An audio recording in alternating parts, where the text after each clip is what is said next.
السلام علیکم ورحمۃ اللہ وبرکاتہ۔ محترم ناظرین و سامعین، آج کی مجلس میں ہمارا ٹاپک اور عنوان ہے کہ اسلام میں شریعت میں ووٹ کی کیا حیثیت ہے۔ عام طور پر لوگ یہ سمجھتے ہیں کہ ووٹ اور الیکشن ان کے بارے میں شریعت کے اندر کوئی احکامات نہیں ہیں اور ان معاملات میں ہم آزاد ہیں، تو حالانکہ ایسا ہرگز نہیں ہے۔ شریعت کے اندر دنیا کا کوئی پہلو ایسا بچا ہوا نہیں ہے جس کے لیے کوئی احکامات نازل نہ کیے گئے ہوں۔ چنانچہ اس بارے میں بھی ہمیں قرآن و حدیث کے اندر بہت سی آیات اور احادیث ملتی ہیں۔ سب سے پہلے ہم یہ جانیں گے کہ حدیث کے اندر ووٹ کی کیا حیثیت ہے۔ قرآن اور حدیث کے اندر ووٹ کی 3 حیثیت بیان کی گئی ہیں، جن میں سب سے پہلی حیثیت جو ووٹ کی بیان کی گئی ہے وہ شہادت یعنی گواہی دینے کی۔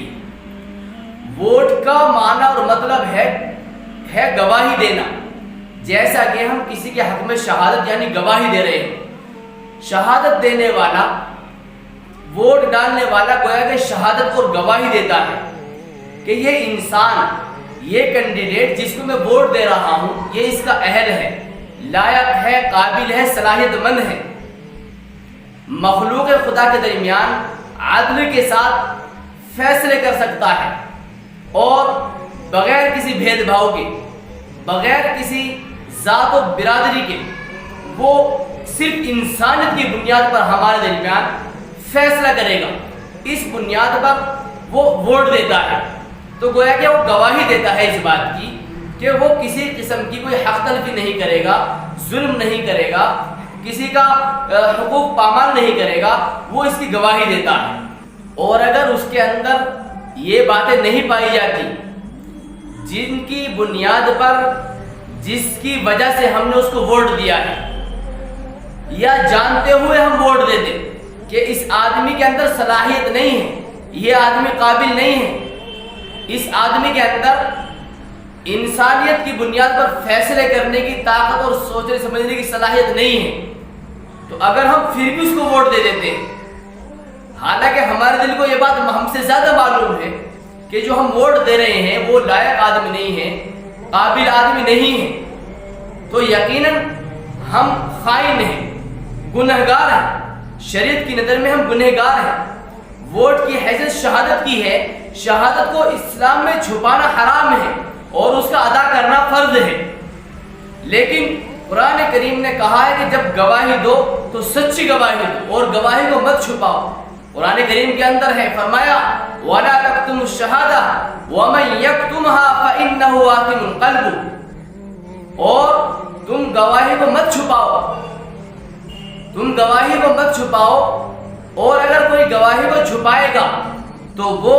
اور اس کا دل گنہگار ہوں گے۔ اس لیے اسلام کے اندر گواہی کو چھپانے سے منع کیا گیا ہے، اس کے اظہار کے لیے کہا گیا ہے، اور اس میں بھی حقیقت پر مبنی جو بات ہے، جو بات حقیقت ہے، گواہی بھی اسی کی دینی ہے۔ ایسا نہیں ہے کہ کوئی انسان قابل نہیں ہے، اب اس نے کچھ لالچ دیا یا کچھ کھلا پلا دیا یا کسی ڈر کی وجہ سے ہم اس کو ووٹ دے رہے ہیں، تو دنیا اور آخرت کے اندر ہماری سخت پکڑ ہوگی اور یہ ہمارے لیے وبال جان بن جائے گا دنیا اور آخرت کے اندر۔ تو اس لیے سب سے پہلی بات بتلائی گئی کہ ووٹ کی جو حیثیت ہے وہ شہادت کی ہے۔ ہم شہادت اور گواہی دیتے ہیں کہ یہ انسان سچا ہے، امانت دار ہے، خدمت گزار ہے، بغیر کسی بھید بھاؤ کے قوم کے حقوق ادا کرنے والا ہے، ہم یہ شہادت دیتے ہیں۔ دوسرے نمبر پر ایک ووٹر کی دوسری حیثیت ایک سفارش کرنے والے کی ہے، گویا کہ ووٹ ڈالنے والا اس کی نمائندگی کی سفارش کرتا ہے، جس کو وہ ووٹ دے رہا ہے، وہ گویا کہ اس کی سفارش کر رہا ہے۔ لیکن ہر ووٹر کے ذہن میں قرآن کریم کی یہ آیت ہمیشہ ہونی چاہیے، جس میں اللہ رب العزت فرماتے ہیں وَمَن يَشْفَعْ شَفَاعَةً حَسَنَةً يَكُنْ لَهُ نَصِيبٌ مِّنْهَا، وَمَن يَشْفَعْ شَفَاعَةً سَيِّئَةً يَكُن لَّهُ كِفْلٌ مِّنْهَا، فرمایا کہ جو شخص اچھی سفارش کرے گا، کسی کی بھلائی کی سفارش کرے گا، نیک سفارش کرے گا، تو اس میں اس کو اچھا حصہ ملے گا۔ اور آگے فرمایا وَمَن يَشْفَعْ شَفَاعَةً حَسَنَةً سَيِّئَةً يَكُن لَّهُ كِفْلٌ مِّنْهَا، شفاعتاً سیئۃ یکن لہ کفل منہا، کہ جو شخص کسی کی غلط سفارش کرے گا اس کو اس میں سے برا حصہ ملے گا جیسی اس نے سفارش کی ہے۔ اب ہمیں معلوم ہو گیا کہ ایک ووٹر کی حیثیت 3 ہے۔ نمبر 1 شہادت، نمبر 2 سفارش، نمبر 3 وکالت۔ ایک ووٹر کی تیسری حیثیت وکالت کی ہے، یعنی ووٹ ڈالنے والا جس شخص کو ووٹ ڈال رہا ہے وہ گویا کہ اس کو اپنا وکیل اور ترجمان بنا رہا ہے، قوم اور ملت کے لیے یہ امانت ترجمانی کی وکالت کی اس کے سپرد کر رہا ہے۔ ان باتوں سے ہمیں صاف اور واضح طور پر معلوم ہو گیا کہ ایک ووٹر کی کتنی بڑی اہمیت ہے، اور ایک ووٹ کی قیمت اور اہمیت سونا چاندی سے بھی زیادہ قیمتی ہے۔ بہرحال اگر ہماری ووٹ سے منتخب ہو کر آنے والا، اسمبلی میں جانے والا اگر کوئی اچھا قدم اٹھاتا ہے، اچھے اقدامات کرتا ہے، تو ان اچھے اقدامات میں سے دنیا و آخرت میں ہم بھی ان کی اچھائیوں میں سے حصے دار ہوں گے، اور اگر وہ کوئی خدا نخواستہ غلط قدم اٹھاتا ہے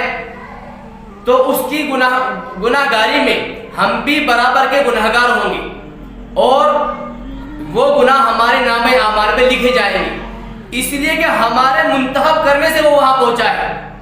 اس نے یہ اختیار اچھا یا برا کرنے کا خود نے نہیں لیا، بلکہ یہ ہم نے اس کو اختیار دیا ہے، اپنی ووٹوں کے ذریعے سے ہم نے اس کو منتخب کر کے بھیجا ہے اسمبلی میں یا کسی علاقے میں، تو اس کی گناہگار ہونے میں شرکت تمام ووٹروں کی ہوگی۔ لہذا یہ اس بات پر توجہ کی بڑی سخت ضرورت ہے۔ حضرت نبی کریم صلی اللہ علیہ وسلم نے ارشاد فرمایا کہ جھوٹی گواہی کا دینا اکبر الکبائر میں سے ہے، یعنی بڑے بڑے گناہوں میں سے ہے۔ قرآن کریم کی ایک آیت ہے فَاجْتَنِبُوا الرِّجْسَ مِنَ الْأَوْثَانِ وَاجْتَنِبُوا قَوْلَ الزُّورِ، کہ بس تم کو چاہیے کہ تم بتوں کی نجاست سے بچو،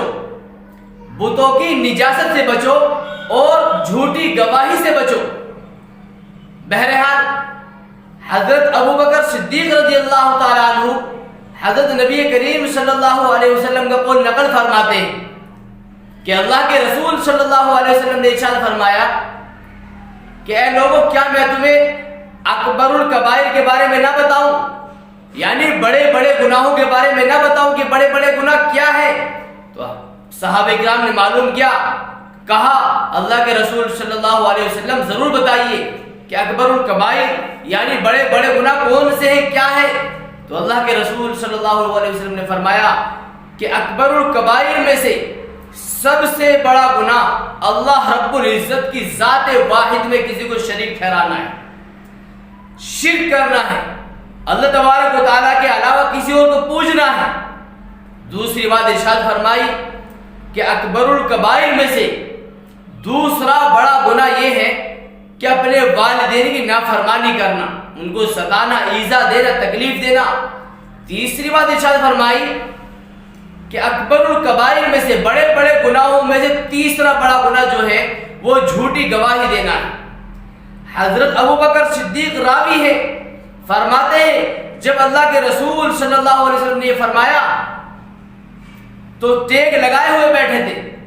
لیکن جب فرمایا کہ تیسرا بڑا گناہ جھوٹی گواہی کا دینا ہے تو فوراً اٹھ کر بیٹھ گئے، سیدھے ہو کر بیٹھ گئے، اور بہت اہمیت کے ساتھ اس بات کو بیان فرمایا۔ اب اس بات کو ہم جان لیں کہ ہمارے ووٹ کی کیا حیثیت ہے۔ ہمارے اس ووٹ کے ذریعے سے ایک نااہل انسان اگر کسی لائق بن سکتا ہے، اسمبلی میں جا سکتا ہے یا پردھان بن سکتا ہے، لیکن اگر وہ کوئی اچھا قدم اٹھاتا ہے تو تب ہم ثواب میں شریک ہوں گے۔ لیکن یہ بھی یاد رکھیں اگر وہ کسی غلط اقدامات کرتا ہے، غلط قدم اٹھاتا ہے کسی کام کے لیے، قوموں کو تکلیف دیتا ہے، ایذا دیتا ہے، ان کو حقوق کی پامالی کرتا ہے، ان کو حقوق کو ادا نہیں کرتا، ان کو خیال نہیں رکھتا، جو